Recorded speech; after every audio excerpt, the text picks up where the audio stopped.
નમસ્કાર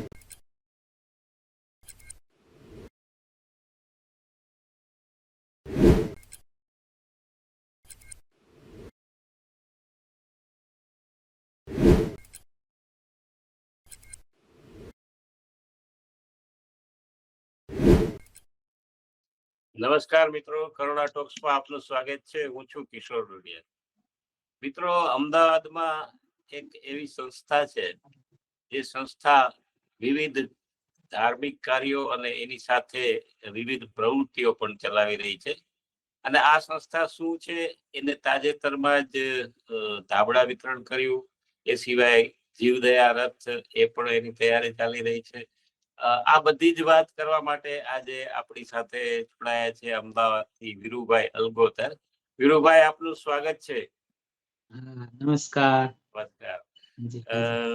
વીરુભાઈ, બહુ જ સરસ એક્ટિવિટી ત્યાં ચાલી રહી છે અને ખાસ તો હમણાં ધાબળા વિતરણ આપને ત્યાંથી કરવામાં આવ્યું. તો પેલા થોડી એની માહિતી આપો ને પછી જે એક્ટિવિટી છે આપની એ પણ જણાવો. હાજી. અત્યારે ઠંડીનું જોર એટલું વધી રહ્યું છે અને જરૂરિયાત મંદ આપણી આજુબાજુમાં હોય અને એ લોકોને ખરેખર ગરમ કપડાની જરૂરિયાત હોય અને જો આપણે એ લોકોને પૂરતું ન આપીએ તો આપણી માનવતા મરી પરવારી કહેવાય. એટલે ખાસ તો અમારે એ કે ભાઈ જે લોકોને જરૂરિયાત છે એ લોકોને ઠંડીનું રક્ષણ કરવા માટે ધાબળા વિતરણ કરવા. અને અમને તો આટલી ખબર નહોતી કે લોકો અમને આટલું બધું દાન આપશે. અને લોકો એ વસ્તુમાં અમને લગભગ 1500 ઉપરાંત ધાબળાનું દાન દઈ દીધું. અને અમે આજે 20 તારીખે 1000 ધાબળાનું વિતરણ કર્યું. પછી પાછું હવે ધીરે ધીરે બધે કરતા રહીએ છીએ જ્યાં જરૂરિયાત છે ત્યાં બધે. અને બાળકો છે તો બાળકોને જે સ્કૂલના નાના બાળકો છે એ બાળકોને પણ વસ્તુમાં ઠરતા હોય એમને પણ રક્ષણ મળે અને એમની પણ જરૂરિયાત સંતોષાય એટલે બધાને સ્વેટર, લગભગ 500 સ્વેટર, 500 કેપ એટલે ટોપી અને 500 બાળિકાઓને અમે સ્કાર્ફ આપ્યા મોઢે બાંધવાના. એટલે આવી રીતે સરસ મજાનું વિતરણ એક માનવતાના ધોરણે કે ભાઈ આપણે વસ્તુમાં ઠંડી પડે છે અને લોકોને જરૂરિયાત છે, લોકો ખરીદી નથી શકતા અને એ લોકોની સંતોષાય જરૂરિયાત અને એ લોકોને ઠંડીથી રક્ષણ મળે અને આપણે એક માનવતાનું કાર્ય કરવા મળ્યું એ આપણે કર્યું અને સરસ રીતે આવી રીતે આપણે વિતરણ કર્યું. સરસ. અચ્છા, આ માટે કઈ સમારોહ, ફંક્શન કે એવું કઈ રાખવામાં આવ્યું હતું? હા, આ માટે એક અમે ફંક્શન રાખ્યું હતું અને એમાં ગાંધીનગરથી મેયર શ્રી મીનાબેન પટેલ પણ પધાર્યા હતા. અને એ સિવાય મુંબઈથી પણ એક અમારા ટ્રસ્ટી પણ પધાર્યા હતા. અને સરસ મજાનું એ ધાબળાનું વિતરણ માટેનું એક ફંક્શન રાખી અને એ લોકોને અમે જેને જેને આપવાના હતા એને પેલા પાસ આપી આવ્યા હતા. એ પાસ લઈને આવે એને ધાબળો મળે. એટલે ખાસ વધારે કોઈ અનએસેસરી કોઈ બીજાને આ ધાબળો ન જાય એટલા માટે અમે આગોતરી તૈયારી એવી પણ કરેલી હતી. ઘણી વાર શું ફૂટપાથ ઉપર ને રોડ ઉપર ને એ રીતે સૂતા હોય છે એમને ધાબળા આપવામાં આવે છે. પણ એવા કેટલાક કિસ્સાઓ, વધારે નહીં હોય પણ એકાદ બે કિસ્સાઓ એવા પણ બન્યા હોય છે કે જો ધાબળા છે એ પછી ત્યાં આવીને એને વેચી નાખે છે કે અથવા તો એનો ગેરઉપયોગ કરે છે. તો આ જે સિસ્ટમ છે પાસ વાળી, ખૂબ જ સરસ આપનું આયોજન. ના, એટલે આ બધું આમાંથી જ શીખીએ. અમે આવું જ કરતા હતા પેલા. પણ અમુક વસ્તુ આપણો વહીવટ અનએસેસરી ખોટો થાય તો આપણે દાન જે દાતાઓ આપ્યું હોય એનો આપણે રૂપિયો આપ્યો હોય તો ₹1.25 કરીને એને પાછું આપવું જોઈએ. એને સંતોષ થવો જોઈએ કે મારા બટુ મેં દાન આપ્યું પણ એક પૈસો નહીં, આપણને ₹1.25 જવાબ આપ્યો એ લોકોએ. તો પેલા અમે આવી રીતે કરતા હતા 2-3 વર્ષ પહેલા કે ભાઈ ધાબળા વિતરણ કરવા જઈએ અને એ ઉઘાડો છૂતો હોય અને આપણે ગમે ત્યાં જઈને બીજા દી જઈએ તો એ ઉઘાડો છૂતો હોય. ભાઈ કાલે ધાબળો આપ્યો એ તાકે એ તો ગયો. હવે એવી રીતે કરીને એક વખત એક માણસ 3 વર્ષ પહેલા મારી જ પાસે લગભગ હા 15 ધાબળા લઈને આવ્યો હા કે હા સાહેબ આપને ધાબળા બધાને આપો છો તો આ લઈ લો.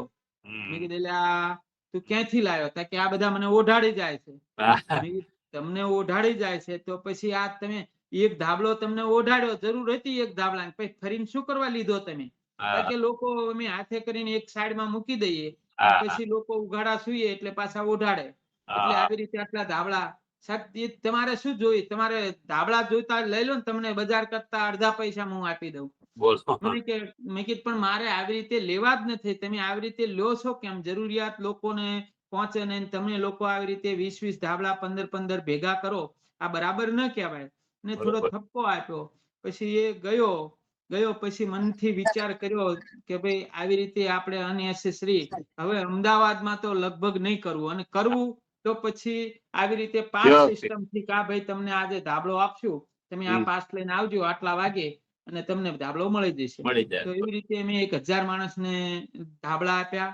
પછી સ્કૂલના છોકરાઓને કેપ અને સ્વેટર એ રીતે બધું અમે વિતરણ કર્યું. બાળકીઓને સ્કાર્ફ આપ્યા.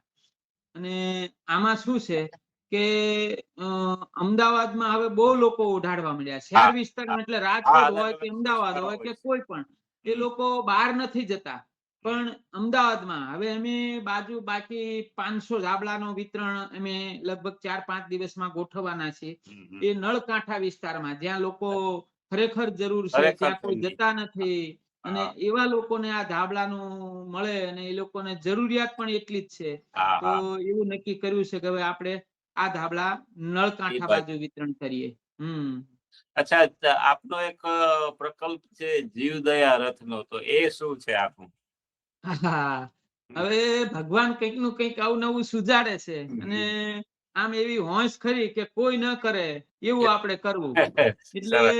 એક મનની અંદર એક ભાઈએ અમને ટેમ્પો ભેટ આપ્યો. હમ હવે આપણને મનની અંદર એવું કે કોઈ વસ્તુ આપણને આપે તો એ વસ્તુ તરત ને તરત ઉપયોગ થવી જોઈએ. બરાબર. ઉપયોગ ન થાય તો આપણને રાત્રે ખરી. ઊંઘ ના આવે કે આ હમ લોકોએ આપણને 5 લાખ રૂપિયાનો ટેમ્પો ભેટ આપી દીધો અને હમ એ પછી ધૂળ ખાટો આપણે મૂકી દઈએ તો એ હમ. કહેવાય નહીં. લેતા તો લઈ લીધો, પણ હમ. હવે કરવું શું? રાત દિવસ આના 2 મહિનેથી વિચારો ચાલતા હતા. હા હા વિચારો ચાલતા ચાલતા અમારું જે ઘઉં રોટીનું આપણે ઇન્ટરવ્યુ લીધેલું હા હા પહેલી હા રોટલી હા ગાયની, હા તો હા. એમાં આપણને બહુ સફળતા મળી. વાહ. અને એ સફળતા મળ્યા પછી આજે અત્યારે મેં 150 થી 250 સોસાયટીમાં એ ગૌપાત્ર મૂક્યા બધે, અને વાહ. એના દ્વારા અત્યારે 25 થી 30,000 રોટલી ગાયોને જાય છે. શું વાત છે. એટલે અમને એનો આનંદનો કોઈ પાર ના રહ્યો કે આટલા સરળ ઉપાયથી ને આટલું સરસ એકદમ મેનેજમેન્ટ થી આવડું મોટું કામ થતું હોય તો પછી આ રથ આવ્યો.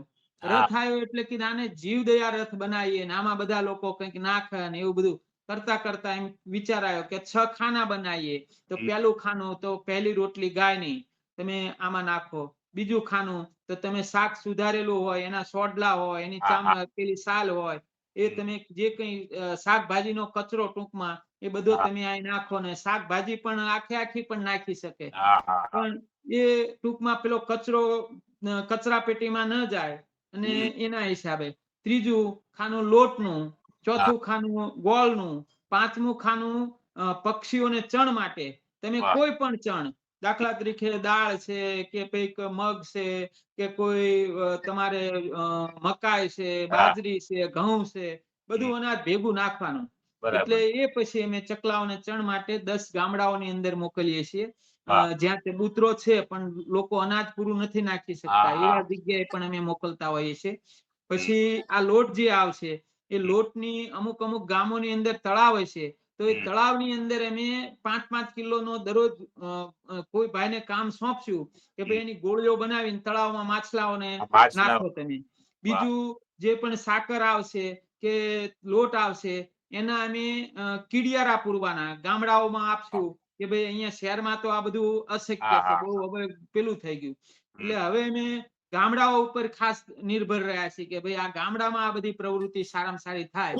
એટલે હમ. એવો માણસ રોકી દઈશું. કોઈ સેવાભાવી મળે તો ઠીક છે, નહીતર એને થોડું મહેનતાણું આપીને પણ એકટાણું. કે ભાઈ તારે રોજગારી દરરોજ આ મળે. કામ થવું જોઈએ. તો એ હમ. કીડિયારા પૂરવાના, કીડી મકોડા એ બધા એમાંથી એમનો ખોરાક મેળવી શકે. બાકી તો વસ્તુમાં ગાયોને અમે ગોળ ને લોટ હશે એના લાડવા બનાવીને ખવડાવશું. દરરોજે દરરોજ જે રોટલી આવશે એ ગાયોને મોકલી દેશું. શાકભાજી આવશે એ પણ દરરોજે રોજે રોજ એની અંદર ઉપર સરસ મજાનું એક ગીત વાગતું હશે અને વાહ. દરેક સોસાયટી ફરશે.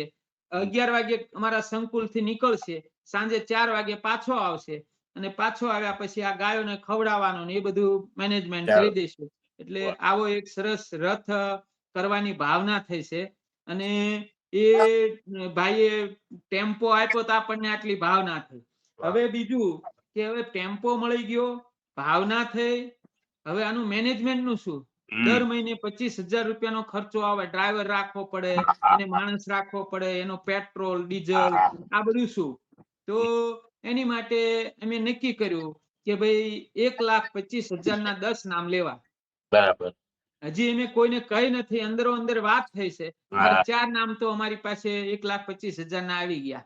વાહ. અને બીજું કે એના વ્યાજમાંથી જે મહિનામાં આપણે કોઈ દાતા ન મળે તો આના વ્યાજમાંથી એ રકમ વાપરવાની. વાહ. બીજું એક એવું અમે નક્કી સિસ્ટમ કરી કે 25,000 રૂપિયા એક મહિનો આખો મહિનો લાભ લે તો એને 25,000 રૂપિયા સંસ્થામાં આપવાના. એને આખા મહિનાનો આ જેટલી રોટલી, જેટલું શાકભાજી, જે કઈ વસ્તુ આવે એનો લાભ એને મળે. એટલે 25,000 રૂપિયામાં એનું આગળ એક બેનર લાગે અને જે 1,25,000 રૂપિયા જે કાયમી લાભ લે એને ટેમ્પા ઉપર 2 સાઈડ 5 નામ લેવાના આપણે. બરાબર. એટલે એવી રીતે નક્કી કર્યું છે અને બધું ગોઠવાશે. ભગવાનની કૃપાથી કોઈ કામ અટકતું નથી અને કોઈ પાસે માંગવાનું નહીં. સ્વેચ્છાએ જેને મનની ઈચ્છાથી આપવું હોય તો આપે અને એનાથી આપણું બધું કાર્ય ચાલી રહ્યું છે. ખૂબ સરસ ચાલી રહ્યું છે. અચ્છા વીરુભાઈ, આપનો એક ફોન નંબર પણ અત્યારે જાહેર કરી દીધો. હા, એ સારી વાત કરી. લોકોને લાભ લેવો હોય તો લઈ શકે. મારું નામ છે વીરુભાઈ કે અલગોતર અને મંગલ નવકાર મહેક ફાઉન્ડેશન ટ્રસ્ટ અને મારો મોબાઈલ નંબર છે 9727764694. આ નંબર ઉપર તમે સંપર્ક ગમે ત્યારે કરી શકો. વાહ, સરસ. હાજી. વીરુભાઈ, પાછા આપણે આ જ સ્થળે મળતા રહેશું. ખૂબ જ સરસ આપે માહિતી આપી અને અવારનવાર આપનું ટ્રસ્ટ છે એની માહિતી અમે આ પ્લેટફોર્મ ઉપરથી અહીંયા પ્રસ્તુત કરતા હોઈએ છીએ અને આપની જે પ્રવૃત્તિ છે એ એકદમ એટલી સરસ રીતે ચાલી રહી છે કે એમ થાય કે હજુ થોડું વધારે કંઈક તમારા થકી અમને જાણવા મળે અને લોકો સુધી પહોંચે. તો ખૂબ સરસ આ માહિતી આપી અમને. આપનો ખૂબ ખૂબ આભાર. ધન્યવાદ. પ્રણામ પ્રણામ પ્રણામ.